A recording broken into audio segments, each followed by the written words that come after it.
नमस्कार. शालेय संस्कार या यूट्यूब चॅनेलमध्ये आपले स्वागत आहे. इयत्ता 10वी गणित भाग 2 प्रकरण पहिले समरूपता सिमिलॅरिटी. हा व्हिडिओ सेमी इंग्रजी व मराठी माध्यमाच्या विद्यार्थ्यांना उपयुक्त आहे. इयत्ता 10वी गणित भाग 2 प्रकरण पहिले समरूपता सिमिलॅरिटी. या व्हिडिओमध्ये आपण संकीर्ण प्रश्नसंग्रह 1 म्हणजेच प्रॉब्लेम सेट 1 मधील प्रश्न 6वा, प्रश्न 7वा, प्रश्न 11, 12, 13 ही 5 उदाहरणे आपण पाहणार आहोत. हा व्हिडिओ मराठी माध्यम आणि सेमी इंग्रजी माध्यमाच्या विद्यार्थ्यांना उपयुक्त आहे. आपण संकीर्ण प्रश्नसंग्रह 1 मधील प्रश्न 6वा पाहूया. त्रिकोण MNT समरूप त्रिकोण QRS दिलेला आहे. XT बरोबर 5, YS बरोबर 9, TX व SY हे शिरोलंब आहेत. तर एरिया ऑफ त्रिकोण MNT छेद एरिया ऑफ त्रिकोण QRS बरोबर किती? आकृती दिलेली आहे. आकृतीमध्ये दोन त्रिकोण दिलेले आहेत, MNT त्रिकोण आणि त्रिकोण QRS. हे दोन्ही त्रिकोण समरूप आहेत हे सांगितलेलं आहे.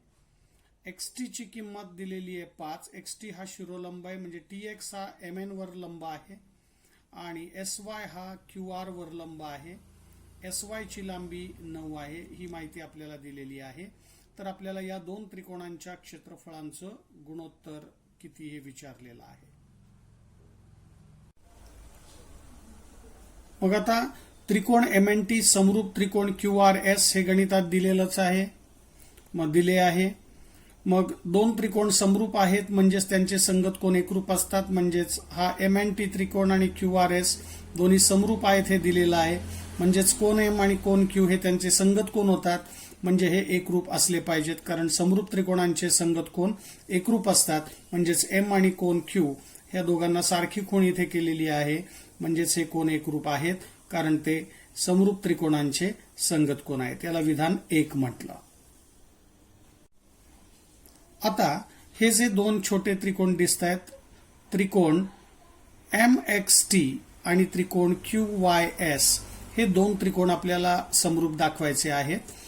आता इथे पाहिल्यानंतर लगेचच लक्षात येतं की कोणत्या कसोटीनुसार हे दोन त्रिकोण समरूप होतील. कारण इथे हे दोन कोन तर सारखे आहेत, M आणि Q एकरूप आहेत, कारण आत्ताच आपण पाहिलं की ते संगत कोन आहेत. आणि इथे काटकोन आहे, कारण हा शिरोलंब आहे. इकडे SY हा शिरोलंब आहे, म्हणजे हे दोन्ही कोन X जवळचा झालेला कोन आणि इथे Y जवळ झालेला कोन काटकोन आहे प्रत्येकी. म्हणजे या त्रिकोणातले हे दोन कोन या त्रिकोणातल्या या दोन कोनांशी एकरूप आहेत. म्हणजेच MXT त्रिकोण आणि QYS त्रिकोण हे को कसोटीनुसार समरूप आहेत. मग ती सिद्धता आपण इथे लिहूया. त्रिकोण MXT व त्रिकोण QYS मध्ये इथे नावं लिहिताना एकास एक संगतीनुसार नावं लिहायची आहेत आणि एकास एक संगती लिहिण्यासाठी या सारख्या खुणांचा वापर करून आपण ती नावं एकास एक संगतीनुसार लिहू शकतो. मग त्रिकोण MXT व QYS मध्ये मग हा कोन घेतला पहिला XMT, एकरूप कोन YQS, आधार दिला विधान 1 वरून, कारण M आणि Q एकरूप आहे हे आपण इथे विधान 1 मध्येच वरती सांगितलेलं आहे. आता कोन MXT म्हणजे हा काटकोन, एकरूप कोन QYS, हे दोघे एकरूप आहेत कारण हे प्रत्येकी काटकोन आहेत, 90 अंशाचे आहेत. म्हणजेच या त्रिकोणातले हे दोन कोन या त्रिकोणातल्या या दोन कोनांशी एकरूप आहेत. म्हणजेच हे दोन त्रिकोण को कसोटीनुसार समरूप झाले. म्हणजेच त्रिकोण MXT समरूप त्रिकोण QYS, को समरूपता कसोटी. आता दोन त्रिकोण समरूप झाले की आपल्याला माहिती आहे समरूप त्रिकोणांच्या संगत बाजू प्रमाणात असतात, म्हणजेच त्यांची गुणोत्तरे समान असतात. मग संगत बाजूंची गुणोत्तरे समान दाखवूया. MX छेद QY बरोबर XT छेद YS बरोबर MT छेद QS, अशी तीन गुणोत्तरे आपण समान लिहिली संगत बाजू प्रमाणात. आता यामध्येच आपण किमती ठेवूया. आपल्याला गणितामध्ये XT ची किंमत 5 आहे आणि SY ची किंमत 9 दिलेली आहे. मग ती इथे ठेवली. XT च्या जागी 5 ठेवले, YS च्या जागी 9 लिहिले. बाकीची गुणोत्तरे आहे तशीच लिहिली. याला मी विधान 2 म्हटलेलं आहे. आता गणितातच आपल्याला दिलेलं आहे की त्रिकोण MNT समरूप त्रिकोण QRS हे दिलेलं आहे. म्हणजे दोन त्रिकोण समरूप असतात तेव्हा त्यांच्या क्षेत्रफळांचं गुणोत्तर हे त्यांच्या संगत बाजूंच्या वर्गांच्या गुणोत्तरा एवढं असतं. असं आपण समरूप त्रिकोणाच्या क्षेत्रफळाचं प्रमेय पाहिलेलं आहे.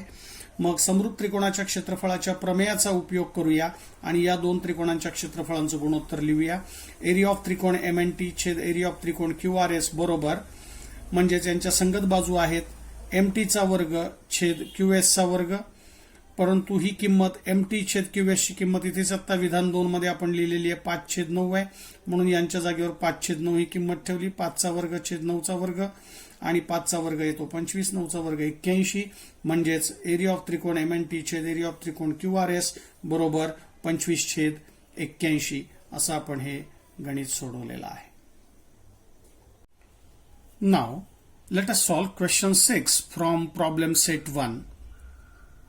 Example is triangle MNT similar triangle QRS, xt is equal to 5, ys is equal to 9 and tx and sy are the altitudes. Then area of triangle MNT upon area of triangle QRS is equal to question mark. Figure is given. The two triangles are similar, it is given, and here Tx is perpendicular to MN and Sy is perpendicular to QR. So Sy and Tx are the altitudes and we have to find the ratio of areas of these two triangles. Now the two triangles are similar, it is given. So let us start. Triangle MNT similar triangle QRS given, and we know that the two triangles are similar means their corresponding angles are congruent. So angle M is congruent to angle Q. Here angle M is congruent to angle Q because these two angles are corresponding angles of this similar triangle. So angle M congruent angle Q, call this is 1. And these are the corresponding angles of similar triangles. So this is the first step of this proof. Now let us start to prove that triangle MXT is similar to triangle QYS. So these two triangles are similar. By which test? This is we have to decide now. Now look at the figure. In triangle MXT and QYS, so concentrate on these two triangles. Angle M is congruent to angle Q. Just we have proved these are the corresponding angles of these similar triangles. So angle XMT is congruent to YQS. So these two angles are congruent. Now this angle MXT is of 90 degree and QYS is also 90 degree because these are the altitudes. So in triangle MXT the two angles are congruent with the two corresponding angles of this QYS triangle.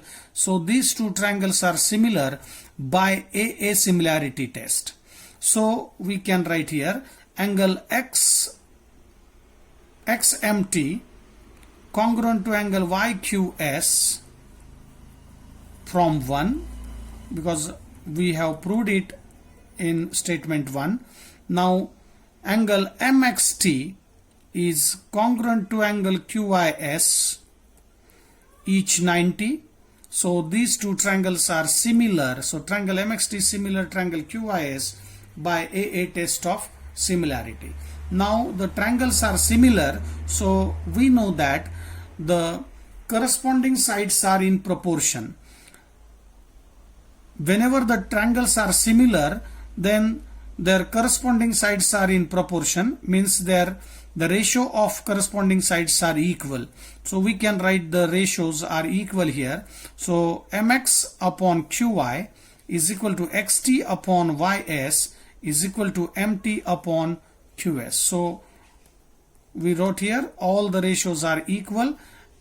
Reason is corresponding sides are in proportion because the two triangles are similar. So similar triangles have corresponding sides are in proportion. Now put the values here. We know the value of xt and ys. So instead of xt, we are writing here 5 and the value of ys is 9. So write the remaining ratios as it is. So mx upon qy is equal to putting the values here. So 5 upon 9 and mt upon qs. Call this is 2. Now we know that the two triangles given are similar. So these two triangles are similar already given. So we can write the ratio of areas of these two triangles. So area of triangle MNT upon area of triangle QRS is equal to the ratio of squares of their corresponding sides. So MT square upon QS square. We are using here theorem of areas of similar triangles. So by theorem of areas of similar triangles, we are writing here. Now put the values. MT square upon QS square, but just we know that the value of MT upon QS is 5 upon 9. So 5 square upon 9 square is equal to square of 5 is 25 and square of 9 is 81. So area of triangle MNT upon area of triangle QRS is equal to 25 upon 81. आता संकीर्ण प्रश्नसंग्रह 1 मधील प्रश्न 7वा सोडूया. आकृतीत A', D', व B', C DE समांतर AB. जर AD बरोबर 5, DC बरोबर 3, BC बरोबर 6.4 तर BE काढा. आकृती दिलेली आहे. आकृतीमध्ये ट्रायंगल ABC म्हणजे त्रिकोण ABC मध्ये A', D', C म्हणजे 3 बिंदू एका रेषेवर आहेत आणि B', C हे पण 3 बिंदू एका रेषेवर आहेत आणि DE हा AB ला समांतर आहे दिलेला आहे. मग आता या त्रिकोणामध्ये जर नीट पाहिलं आपण तर आपण समजा BE ची किंमत जर x मानली, BC दिलेला आहे 6.4 तर आपल्याला EC सांगता येईल की 6.4 वजा x आहे. मग ते कसं सोडवायचं तर आपल्याला दरम्यानतेवरून हे सोडवता येईल. B', आहे म्हणजेच आपल्याला सांगता येईल की BC बरोबर आपल्याला सूत्र लिहिता येईल की B', आहे म्हणजेच BC बरोबर हे अंतर पहिलं घेतलं BC बरोबर BE प्लस EC म्हणजेच इथे किमती ठेवल्या. BC ची किंमत आहे 6.4, BE ची किंमत आहे x आणि EC काढायचा आहे. मग x ला तिकडे पाठवलं वजा झाले 6.4 वजा x बरोबर EC म्हणजेच आपण इथे EC ची किंमत काढली 6.4 वजा x. मग तीच इथे लिहिलेली आहे. मग आकृतीत ह्या चारही रेषाखंडांच्या लांबी आपल्याला कळलेल्या आहेत. आता या त्रिकोणाकडे पाहूया. त्रिकोण CBA मध्ये DE AB ला समांतर दिलेला आहे म्हणजे त्रिकोणाच्या एका बाजूला हा रेषाखंड समांतर आहे म्हणजे उरलेल्या 2 बाजूंना तो प्रमाणात विभागतो. हे प्रमाणाचं मूलभूत प्रमेय आपल्याला माहिती आहे, आपण अभ्यासलेला आहे. म्हणजे DE हा AB ला समांतर आहे म्हणजेच त्रिकोणाच्या एका बाजूला हा रेषाखंड DE समांतर आहे म्हणजे उरलेल्या 2 बाजू आहेत CA आणि CB यांना हा DE रेषाखंड प्रमाणात विभागतो म्हणजेच त्यांची गुणोत्तरे समान आहेत. मग तेच आपण इथे लिहिलंय. त्रिकोण CAB मध्ये DE समांतर AB दिले आहे म्हणजेच CD छेद DA बरोबर CE छेद EB. कारण समांतर आहे दिलेला आहे त्रिकोणामध्ये एक रेषाखंड एका बाजूला म्हणजेच प्रमाणाच्या मूलभूत प्रमेयानुसार उरलेल्या 2 बाजूंना तो प्रमाणात विभागतो म्हणजेच ही दोन्ही गुणोत्तरे समान आहेत. CD छेद DA बरोबर CE छेद EB. याला आधार दिला आपण प्रमाणाचे मूलभूत प्रमेय. आता यामध्ये किमती ठेवल्या. CD ची किंमत आहे 3 गणितात दिलेली आहे. DA दिलेला आहे 5. CE ची किंमत आहे 6.4 वजा x आणि EB आहे x. आता हे समीकरण सोडवायचं आपल्याला. तिरकस गुणाकार केला. 3 गुणिले x बरोबर 5 ने इकडे 6.4 वजा x ला गुणलेला आहे. 2 पद आहेत म्हणून इथे कंस केलेला आहे. मग 3x बरोबर 5 ने इथे आत प्रत्येकाला गुणलं. 5 ने 6.4 ला गुणलं 32 झाले. 5 ने x ला गुणलं 5x वजा 5x. मग 3x बरोबर 32 वजा 5x असं समीकरण मिळालंय. मग 5x ला डावीकडे घेतलं अधिक झाले. 5 आणि 3 8x बरोबर 32 म्हणजेच x ची किंमत काढायची आहे. x बरोबर 4, 8 ने भाग गेला, 8 चौक 32. तर अशा पद्धतीने आपण हे गणित सोडवले. x बरोबर 4 आले. x म्हणजेच आहे बीई, म्हणजेच बीई बरोबर 4. Now question 7 from problem set 1. In figure, A dash D dash C and B dash E dash C, DE is parallel to AB. If AD is equal to 5, DC is equal to 3, BC is equal to 6.4, then where to find the value of BE? Here the figure is given. So in this figure, in triangle CAB, DE is parallel to AB. This is given. So in this triangle DE is parallel to AB, it means that this DE is parallel to one of the side of this triangle. So this DE divides the remaining two sides of this triangle in equal ratios. This is basic proportionality theorem. And here the values are given. This value AD is 5 and DC is 3. Here we suppose BE, the value of BE is X. So we can find EC here because BC is 6.4. So how to find this EC or CE is, we know that B dash E dash C, and we suppose that BE is equal to X. So here B dash E dash C, so we know that the formula BC is equal to BE plus EC. So put the values here. BC is 6.4, BE is X. So we have to find EC. So take X to the left hand side, it becomes minus. So 6.4 minus X is equal to EC. So value of EC is 6.4 minus X. So I write here EC is 6.4 minus X. Now all the values are given in the example, in the figure. So we can now solve this example. We can find the value of BE. Now, so in triangle CAB, this DE is parallel to AB. This is given. DE is parallel to AB. This is given. So in the figure, CD upon DA is equal to CE upon EB. This is basic proportionality theorem. So we can write the ratios are equal because the segment is parallel to one of the side of triangle. So it divides the remaining two sides in equal ratios. So CD upon DA is equal to CE upon EB. So these two ratios are equal by basic proportionality theorem, BPT. Now put the values. CD is 3, DA is 5, CE is 6.4 minus X, and EB is X. So all the values are here. So we are putting all these values here and now solve this equation. Now take the cross multiplication. 3 into X is equal to 5 into this bracket, 6.4 minus X. Now multiply this 5 inside the bracket. So multiply each term by 5. So 5 into 6.4 is 32. 5 into X is minus 5X. So 3X is equal to 32 minus 5X. Now take this 5X to the left hand side, it becomes plus. So 3X as it is. 3X plus 5X is equal to 32. So 8X is equal to 32. So X is equal to 32 upon 8 and divide 32 by 8. X is equal to 4. So X is nothing but BE. So BE is equal to X is equal to 4. So we have find this value BE is 4.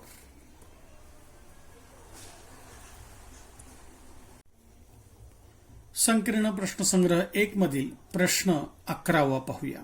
चौकोन ABCD मध्ये AD समांतर BC, कर्ण AC व कर्ण BD परस्परांना बिंदू P मध्ये छेदतात, तर दाखवा AP छेद PD बरोबर PC छेद BP. आकृती दिलेली आहे. या चौकोन ABCD मध्ये आपल्याला माहिती दिलेली आहे AD समांतर BC ही समोरासमोरची एक जोडी समांतर दिलेली आहे बाजूंची. मग हे जे दोन त्रिकोण तयार झालेले आहेत तिथे त्रिकोण APD आणि त्रिकोण CPB हे दोन त्रिकोण आपल्याला समरूप दाखवायचे आहेत. आणि हे दोन त्रिकोण समरूप दाखवले की आपल्याला लगेच ते गुणोत्तर जे दाखवायचे आपल्याला हे सिद्ध होईल. मग आता हे दोन त्रिकोण कोणत्या कसोटीनुसार समरूप होतात ते पाहूया. आपल्याला माहिती दिलेली आहे की AD समांतर BC आहे म्हणजे त्यांची ही DB छेदिका झाली. त्यामुळे होणारे हे जे गोल चिन्हाने दाखवलेले आहेत हे व्युत्क्रम कोण होतात. ते एकरूप असणार आहेत, कारण दोन रेषा समांतर आहेत, त्यांची छेदिका आहे. दोन समांतर रेषांना एका छेदिकेने छेदले असता होणारे व्युत्क्रम कोन एकरूप असतात. ही व्युत्क्रम कोन कसोटी आपण 9वी मध्येच शिकलेलो आहोत. म्हणजेच हे दोन्ही कोन समान आहेत, एकरूप आहेत. त्यानंतर कोन एपीबी आणि कोन सीपीबी हे दोघे एकरूप आहेत, कारण हे विरुद्ध कोन आहेत. म्हणजेच या त्रिकोणातले हे दोन कोन या त्रिकोणातल्या या दोन कोनांशी एकरूप आहेत. म्हणजेच हे दोन त्रिकोण कोको कसोटीनुसार समरूप झालेले आहेत. ती सिद्धता आपण प्रथम लिहूया. म्हणजेच इथे एडी समांतर बीसी दिले आहे. म्हणजेच त्रिकोण एडीपी आणि त्रिकोण सीबीपी मध्ये त्रिकोणांची नावं लिहिताना एकास एक संगतीनुसार लिहायची आहेत. मग आता कोन एडीपी एकरूप कोन सीबीपी म्हणजे आहे गोलने दाखवलेले आहेत, तेच आपण इथे लिहिलंय. कोन एकरूप आहेत, आधार दिला व्युत्क्रम कोन. आता हा कोन लिहूया. कोन एपीडी एकरूप कोन सीपीबी आधार विरुद्ध कोन. म्हणून हे दोन त्रिकोण समरूप झाले. त्रिकोण एडीपी समरूप त्रिकोण सीबीपी, आधार दिला कोको समरूपता कसोटी. आता दोन त्रिकोण समरूप झाले म्हणजे त्यांच्या संगत बाजू प्रमाणात आहेत, म्हणजे त्यांच्या संगत बाजूंची गुणोत्तरे समान आहेत. मग तिन्ही गुणोत्तरे समान दाखवूया. एडी छेद सीबी बरोबर डीपी छेद बीपी बरोबर एपी छेद सीपी, अशी तिन्ही गुणोत्तरे समान घेतली. आधार दिला संगत बाजू प्रमाणात. मग त्यातली ही दोन गुणोत्तरे आपण विचारात घेऊया. तीच इथे लिहिली आहेत.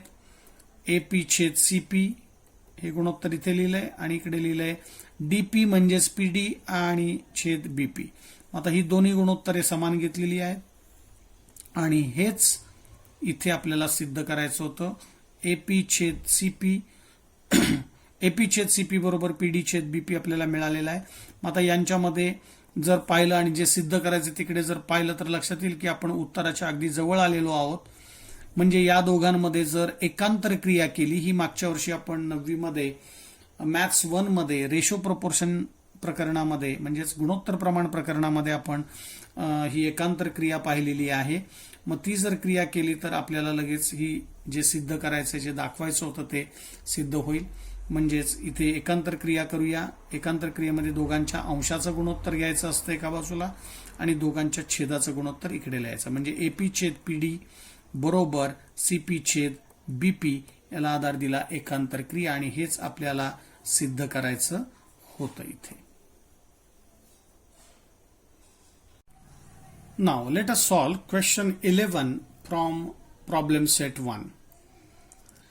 In quadrilateral ABCD, AD is parallel to BC, diagonal AC and diagonal BD intersect in point P, then show that AP upon PD is equal to PC upon BP. So figure is given here.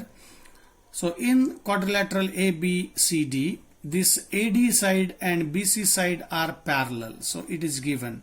So opposite sides are parallel here. So DB is its transversal. So AD and BC are parallel and DB is its transversal. So these two angles means angle ADB and angle CBD, these two angles are alternate angles. So by alternate angles test, these two angles are congruent. So let us start the proof here. AD is parallel to BC, this is given. Now we have to prove that these two triangles are similar by which test? So now look at the figure. In triangle APD and this CPB, here these two angles are congruent. Just we have seen that these two angles are alternate angles, so they are congruent because these two lines are parallel and BD is its a transversal. So these two angles are alternate angles and these are congruent. Now angle APD and angle CPB, these two angles are congruent because these are the vertically opposite angles. So they are also congruent. So in triangle APB, the two angles are congruent with the two corresponding angles of this triangle CPB. So these two triangles are similar by AA similarity test. So we will write the proof here as AD parallel to BC, this is given. Now in triangle ADP and triangle CBP, we have to write the names of triangles as per the one-to-one correspondence. So to write the one-to-one correspondence, use these identical marks. So it will be easy to write the names as per the one-to-one correspondence of the triangles. So AD in triangle ADP, in triangle ADP and triangle CBP, this angle ADP is congruent to triangle CBP. Reason is alternate angles. So these two angles are congruent by alternate angles. Now look at the figure again. Angle APD, this angle is congruent to CPB. So these two angles are congruent by vertically opposite angles. So vertically opposite angles are congruent. So these two triangles are similar. So triangle ADP similar triangle CBP by AA test of similarity. Now the two triangles are similar, so we know that the corresponding sides are in proportion, means their ratios are equal. Corresponding sides ratios are equal, so AD upon CB is equal to DP upon BP is equal to AP upon CP. So these three ratios are equal, corresponding sides are in proportion. Now we are considering these two ratios here because three ratios are equal, so we can consider any two ratios here. So these two ratios are equal, so AP upon CP is equal to DP upon BP. DP means PD, PD upon DP. Now this is we have to prove. So we are very close to our answer here. AP upon CP is equal to PD upon BP. Now if we take the ratio as per the alternando property, so AP upon PD is equal to CP upon BP. This is the property of alternando we have studied in 9th standard Maths 1 in chapter ratio and proportion. So by alternando we get this step, and this is we have to prove here.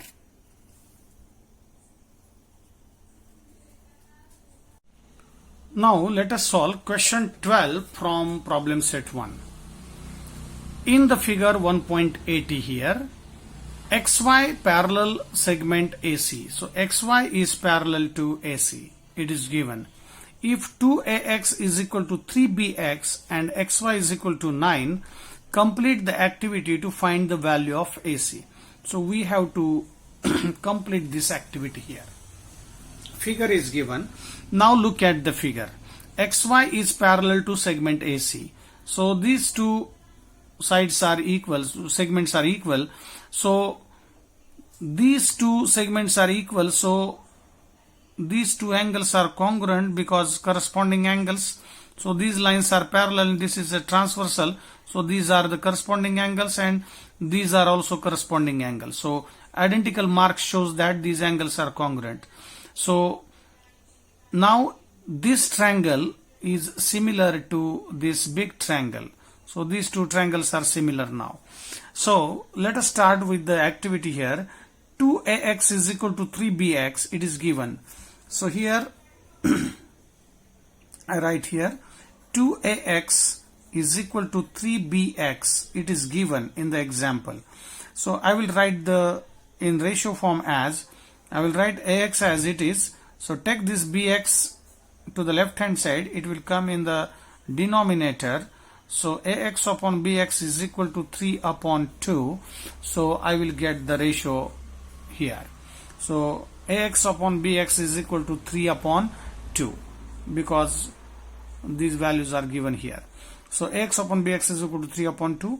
Now by componendo property, AX plus BX upon BX means we have to add the denominator in the numerator and write denominator as it is. So 3 plus 2 upon 2, added here 3 in 3 plus 2 in the numerator. So 3 plus 2 is 5, 2 as it is. So 5 upon 2. It's very simple to write these, fill in the blanks here. Now triangle BCA similar triangle BYX. Look at these two triangles. Triangle BCA, this outermost triangle means big triangle is similar to triangle BYX. Just we have seen that these two triangles are similar by AA similarity test, because these two angles are congruent, and these two angles are congruent because these are the corresponding angles, and these are also corresponding angles because these lines are parallel and these are the transversals. So these two triangles are similar by AA test of similarity. Now the triangles are similar, so we can write the ratios are equal. So BA upon BX is equal to AC upon XY. So corresponding sides of similar triangles are in proportion. So these are the corresponding sides. Now put the values here. BA upon BX, we know that this BA upon BX is 5 upon 2. So putting value here, 5 upon 2 is equal to AC upon XY is 9. It is given in the example. So putting XY, the value of XY is 9. So 5 upon 2 is equal to AC upon 9, and take the cross multiplication here. So we get here AC into 2 is equal to, cross multiplication here, AC into 2 is equal to 5 into 9. So AC is equal to 45 upon 2, and 45 upon 2 is nothing but 22 upon 5. So AC is equal to 22 upon 5. So in this way we have completed this activity. आता आपण संकीर्ण प्रश्नसंग्रह 1 मधील प्रश्न 12वा सोडवूया. मी इथे इंग्रजी माध्यमाच्याच पुस्तकातून हा प्रश्न समजावून देत आहे. आपल्याला गणितामध्ये काय काय माहिती दिली आहे बघा. XY समांतर रेख AC, 2AX बरोबर 3BX दिलेला आहे, XY बरोबर 9 आहे. तर आपल्याला AC ची किंमत काढण्यासाठी पुढील कृती पूर्ण करायची आहे. आकृती दिलेली आहे. त्रिकोण ABC दिलेला आहे. हा XY AC ला समांतर आहे म्हणून सांगितलेला आहे. मग हा जर XY AC ला समांतर असेल तर आपल्याला माहिती आहे की हे दोन्ही कोन समान मापाचे होतात, कारण या दोन रेषा समांतर आहेत, त्यांची ही छेदिका होते. त्यामुळे होणारे हे दोन गोल चिन्हाने दर्शवलेले कोन आहेत ते संगत कोन होतात. आणि XY समांतर AC आहे, गणितात दिलेला आहे. मग ही BC त्यांची छेदिका होईल, त्यामुळे हे फुलीने दर्शवलेले कोन सुद्धा संगत कोन होतात. म्हणजेच हे संगत कोन एकरूप आहेत, हे संगत कोन एकरूप आहेत. म्हणजे हा जो बाहेरचा त्रिकोण आहे BCA, हा बाहेरचा त्रिकोण, आणि हा आतला छोटा त्रिकोण आहे BYX, हे दोन्हीही त्रिकोण कोको कसोटीनुसार समरूप होतात. कारण हे दोन कोन सारखे आहेत. छोट्या त्रिकोणातला आणि हा मोठ्या त्रिकोणाचा कोन, हा छोट्या त्रिकोणाचा कोन आहे आणि हा बाहेरच्या मोठ्या त्रिकोणाचा कोन आहे. म्हणजे हे दोन्ही त्रिकोण कोको कसोटीनुसार समरूप होतील. मग आता आपण आपल्याला जी माहिती दिली तिकडे वळूया आणि ही ऍक्टिव्हिटी पूर्ण करूया कृती. मग 2AX बरोबर 3BX दिलेला आहे. मग आपल्याला पहिली किंमत AX छेद BX बरोबर किती विचारलंय, मी इथे बाजूला थोडंसं सोडवतोय. 2AX बरोबर 3BX हे गणितात दिलेलं आहे आपल्याला. मग AX ला आहे तसं ठेवलं, BX ला इकडे घेतलं, डावीकडे छेदात आले. 3 आहे तसेच आहेत, 2 ला इकडे नेलं, छेदात आले. म्हणजे गुणोत्तराच्या स्वरूपात याला मांडलं. AX छेद BX बरोबर 3/2 अशी किंमत मिळाली. मग तीच इथे मी मांडलेली आहे. AX छेद BX याच्यावरून आपण एक गुणोत्तर लिहिलं. BX ला डावीकडे नेलं, 2 ला तिकडे नेलं, छेदात गेले ते, त्यामुळे 3/2 आले. मग आता AX अधिक BX छेद BX म्हणजेच इथे योग क्रिया केलेली आहे. म्हणजेच योग क्रियेमध्ये आपल्याला माहिती की छेद जो असतो तो अंशात मिळवायचा असतो आणि छेद आहे तसाच लिहायचा असतो. मग इथे BX हा छेद आहे तो अंशात मिळवला. AX अधिक BX छेद BX ला BX तसाच ठेवला. उजवीकडे पण तसंच करायचं आहे. हा 2 अंशात मिळवायचा आहे आणि 2 छेदात आहे तसाच ठेवायचा आहे. म्हणजे 3 अधिक 2 अंशात होईल, छेद 2 आहे तसाच आहे. याला आधार दिलेला आपण इथे बाय कॉम्पोनेंडो, म्हणजेच आपण लिहिणार आहोत, याला आधार देतोय आपण योग क्रिया.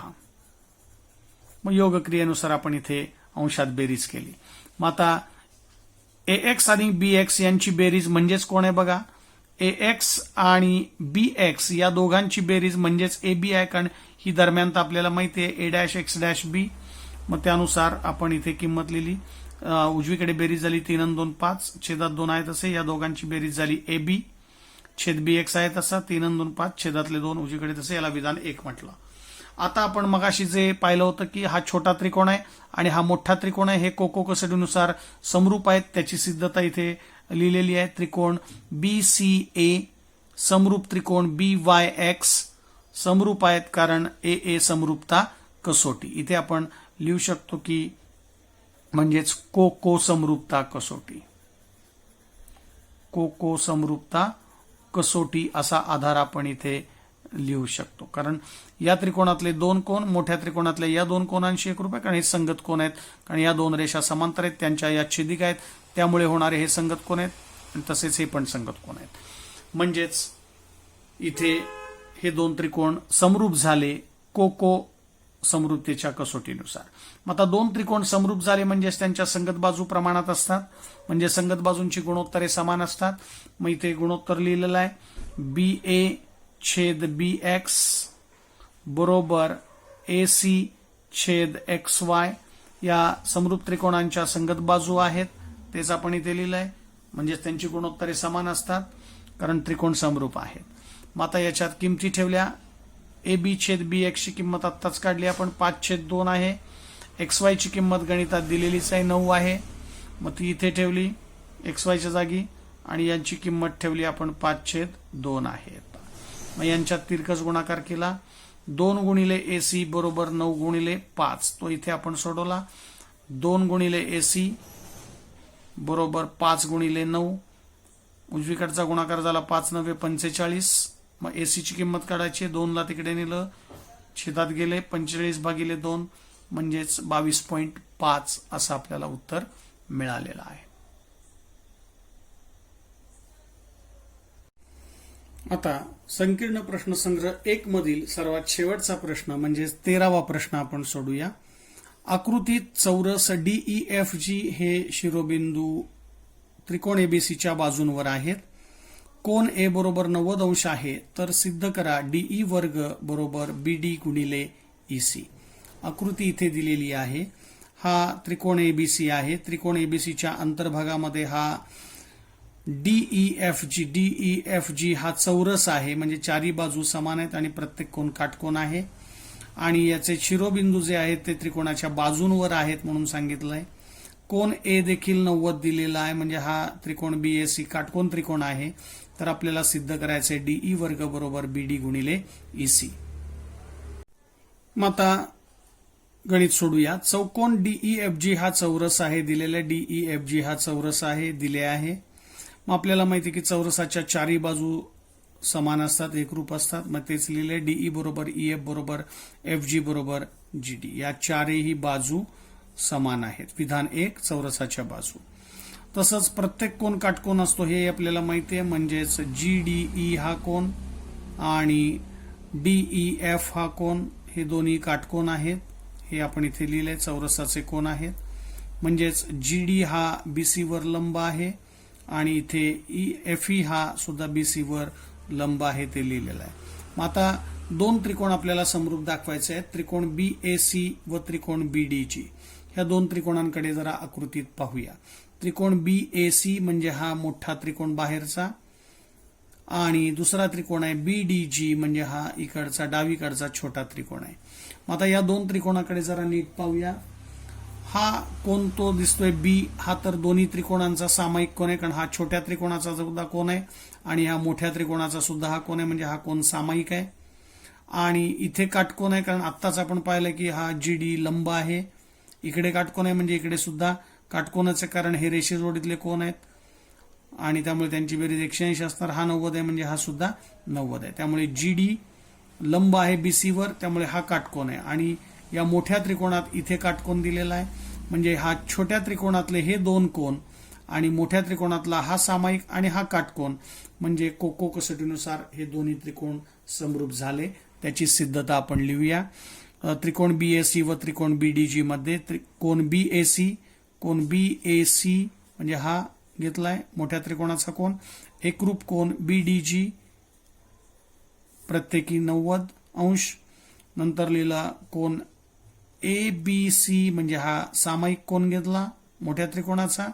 मग छोट्या त्रिकोणाचा तो कोन होईल DBG. एकाच एक संगतीनुसार नाव लिहायचे. आधार दिला सामायिक कोन म्हणजे हे दोन त्रिकोण समरूप झाले. त्रिकोण BAC समरूप, त्रिकोण BDG. आधार दिला कोको समरूपता कसोटी. मग आता जसे आपण हा छोटा आणि हा मोठा त्रिकोण समरूप दाखवला तसाच आता हा इकडचा छोटा त्रिकोण घ्यायचा आहे FEC आणि हा त्रिकोण आहे BAC. मग या मोठ्या त्रिकोणात आणि या छोट्या त्रिकोणात हा कोन C जो आहे तो सामायिक आहे, गोलने दर्शवलेला आहे. हा सामायिक कोन आहे आणि इथे काटकोन आहे आणि इथे मोठ्या त्रिकोणात इथे काटकोन आहे. म्हणजे आत्ता जसं दाखवलं एक सामायिक आहे आणि प्रत्येकी दुसरा कोन त्यांचा एक एक कोन काटकोन आहे. म्हणजेच हे दोन त्रिकोण सुद्धा कोको कसोटीनुसारच समरूप होतील वरच्याप्रमाणेच. तर आपण इथे डायरेक्ट लिहूया आता त्रिकोण BAC समरूप त्रिकोण FEC. यालाही आधार वरच्याप्रमाणेच आहे कोको कसोटी, कोको समरूपता कसोटी. मग आता विधान 2 आणि 3 कडे बघूया. याला विधान 2 म्हटलं, याला विधान 3 म्हटलं. 2 आणि 3 मध्ये काय दिले बघा. त्रिकोण BEC समरूप त्रिकोण BDG आहे आणि इथे त्रिकोण BAC समरूप त्रिकोण FEC आहे. आपल्याला समरूप त्रिकोणांचे गुणधर्म आपण पाहिलेले आहेत की पहिला त्रिकोण जर दुसऱ्याशी समरूप असेल आणि पहिला त्रिकोण जर तिसऱ्याशी समरूप असेल तर दोन्ही दुसरा आणि तिसरा सुद्धा समरूप असतात. किंवा पहिला त्रिकोण दुसऱ्याशी, दुसरा तिसऱ्याशी समरूप असेल तर तिन्ही त्रिकोण समरूप असतात. तर त्या गुणधर्मानुसार, समरूप त्रिकोणांच्या गुणधर्मानुसार हे दोन्ही त्रिकोण सुद्धा समरूप आहेत. म्हणून विधान 2 आणि 3 वरून लिहिलं की त्रिकोण BDG समरूप त्रिकोण FEC आहे. मग दोन त्रिकोण समरूप झाले म्हणजेच हे छोटे दोन त्रिकोण समरूप झाले. कारण हा छोटा मोठ्याशी समरूप आहे आणि मोठा हा या छोट्याशी पण समरूप आहे. म्हणजे मोठा त्रिकोण या दोन्ही छोट्यांशी समरूप आहे. म्हणजेच हे दोन्ही छोटे त्रिकोण सुद्धा समरूप आहेत. तेच आपण इथे विधान 2 आणि 3 वरून लिहिलेलं आहे. मग दोन त्रिकोण हे छोटे समरूप झाले. मग त्यांच्या संगत बाजूंची गुणोत्तरे प्रमाणात असणार आहेत. मग गुणोत्तरे लिहिली BD छेद FE बरोबर DG छेद EC बरोबर BG छेद FC. मग आता ही तिन्ही गुणोत्तरे समान आहेत. मग पहिली दोन गुणोत्तरे समान घेतली आणि सोडूया आपण. म्हणजे BD छेद FE बरोबर DE छेद EC लिहिलं आणि मग याच्यामध्येच तिरकस गुणाकार केला आपण. तिरकस गुणाकार करण्यापूर्वी आपण इथे थोडासा बदल करून घेणार आहोत की विधान 1 कडे जरा पाहायचं आहे. इथे हे दोन गुणोत्तरे आपण विचारात घेतोय BD छेद FE बरोबर DG छेद EC. आता या दोघांमध्ये FE आणि DGच्या जागेवर आपण DE लिहू शकतो. कारण विधान 1 बघा, कारण FE आणि DG दोन्ही सारखेच आहेत. इथे बघा DG म्हणजे GD आहे आणि FE म्हणजेच EF आहे. म्हणजे हे दोघे सारखे आहेत इथे सांगितलेलं आहे आणि या दोघांची किंमत DEच आहे. म्हणजेच FE आणि DG बद्दल आपण DE लिहू शकतो. मग या दोघांबद्दल आपण DE लिहू शकतो. मग तेच इथे लिहिलंय BD आहे तसा, याच्याबद्दल DE लिहिला, इथे पण DG बद्दल DE लिहिला, EC आहे तसाच आहे आणि मग यांच्यात तिरकस गुणाकार केला. DE गुणिले DE झाला DE वर्ग आणि या दोघांचा गुणाकार झाला BD गुणिले EC. तर अशा पद्धतीने आपण हेच आपल्याला सिद्ध करायचं होतं. Now question 13 from problem set 1. This is the last example of this problem set. In the figure, the vertices of square DEFG are on the sides of triangle. Angle A is 90 degree. Then prove that DE square is equal to BD into EC. So figure is given. Look at the figure. Here in triangle BAC, this angle A is of 90 degree and this quadrilateral DEFG is a square. So each angle of square is of 90 degree and all sides are equal. So we can write here. Let us start the proof. Quadrilateral DEFG is a square. This is given and DE is equal to EF is equal to FG is equal to GD. All these sides are congruent. because these are the sides of square. So all sides are equal. So call this is 1. Now each angle is of 90 degree. So angle ZDE is 90 and angle FED is also 90 because these are the angles of square. So we know that each angle of square is of 90 degree. So now here with the help of this two angles are 90, we can say that GD is perpendicular to BC because here is perpendicular, so here is also 90 degree. So these two angles are in linear pair. So similarly we can say that FE is perpendicular to BC. So we can write this GD perpendicular to BC and EF perpendicular to BC. We can write with the help of this statement. Now we have to prove that the two triangles are similar, means triangle BAC, this big triangle is similar to this small triangle BDG. So how can we prove that these two triangles are similar and by which test they are similar? Now we have to decide. So look at the figure very carefully. In triangle BAC and in triangle BDG, so angle B is common in both the triangles. So angle B is in both the triangles, so it is common, and angle D is perpendicular here. Angle BDG is 90 degree and here angle BAC is 90 degree. So in these two triangles they are similar because two angles are congruent with the two corresponding angles of other triangles are congruent.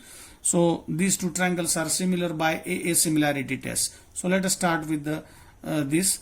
So triangle BAC, in triangle BAC and triangle BDG, this small triangle. So angle BAC means this angle congruent to angle BDG, this angle, each 90. Now angle ABC means this common angle is congruent to angle DBG, this common angle. So these two angles are common in both the triangles. Now so these two triangles are similar. Triangle BAC similar, triangle BDG, AA test of similarity. Call this is 2.